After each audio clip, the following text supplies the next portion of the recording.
আরজিকর কাণ্ডের পর থেকে একাধিক কারণে শিরোনামে প্রাক্তন অধ্যক্ষ সন্দীপ ঘোষ। ইতিমধ্যেই সিবিআইয়ের হাতে গ্রেফতার তিনি।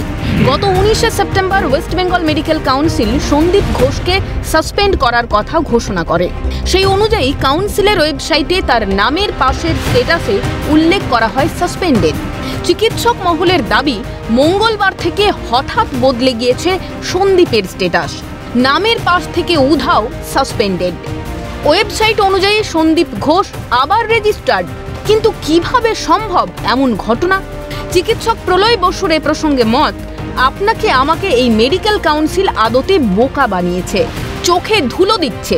প্রশ্ন তোলার পর তারা বাধ্য হয়েছে সন্দীপ ঘোষের রেজিস্ট্রেশন ক্যান্সেলের নাটক বন্ধ করতে। আপনাকে আমাকে এই মেডিকেল কাউন্সিল আদতে বোকা বানিয়েছে। কি করেছে? আজকে যদি এই মুহূর্তে আপনি মেডিকেল কাউন্সিলের সন্দীপ ঘোষ নামটি সার্চ করেন, তখন দেখতে পাবেন স্বমহিমায় বিরাজিত। কেন? এর দুটি কারণ হতে পারে। এক, এই যে বললাম, আমাকে বোকা বানাচ্ছে, চোখে ধুলো দিচ্ছে, আমি তো বোকা। এই প্রশ্নগুলো তোলার পর তারা বাধ্য হয়েছে সন্দীপ ঘোষের এই রেজিস্ট্রেশন ক্যান্সেলের নাটকটাকে বন্ধ করতে। অর্থাৎ আমরা যে প্রশ্নটা বারবার করে তুলছি, এই রেজিস্ট্রার কোনো ক্ষমতা নেই কোনো সরকারি চিঠি দেওয়ার, সেইটার মান্যতা দেয় আজকের এই মেডিকেল কাউন্সিলের সাইট।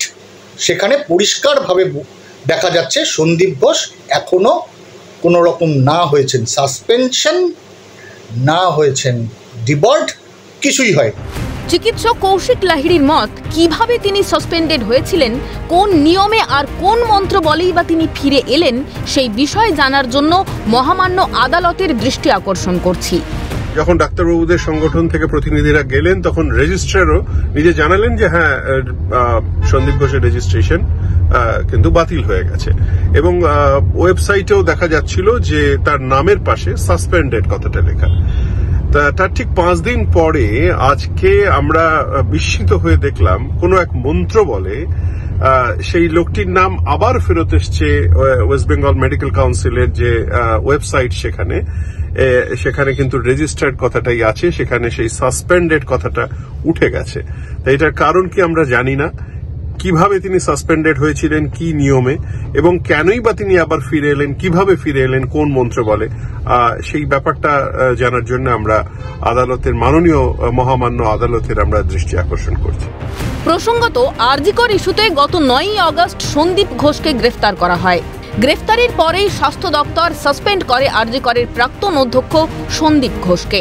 প্রথমে আর্থিক দুর্নীতি মামলায় গ্রেফতার এবং পরবর্তীতে কাদম্বিনীর মৃত্যুর ঘটনাতেও গ্রেফতার হন তিনি।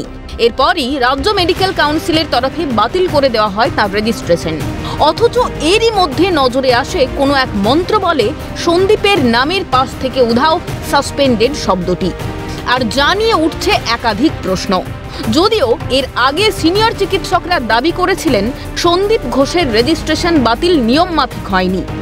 তাহলে কি তাঁদের অভিযোগই সত্য? তাহলে কি সন্দীপের রেজিস্ট্রেশন বাতিলের প্রক্রিয়ার মধ্যে ছিল কোনো ফাঁকফোকর? এর নেপথ্যে তাহলে কারা? উত্তরের খোঁজে চিকিৎসক মহল সহ সমগ্র রাজ্যবাসী। ক্যালকাটা নিউজ।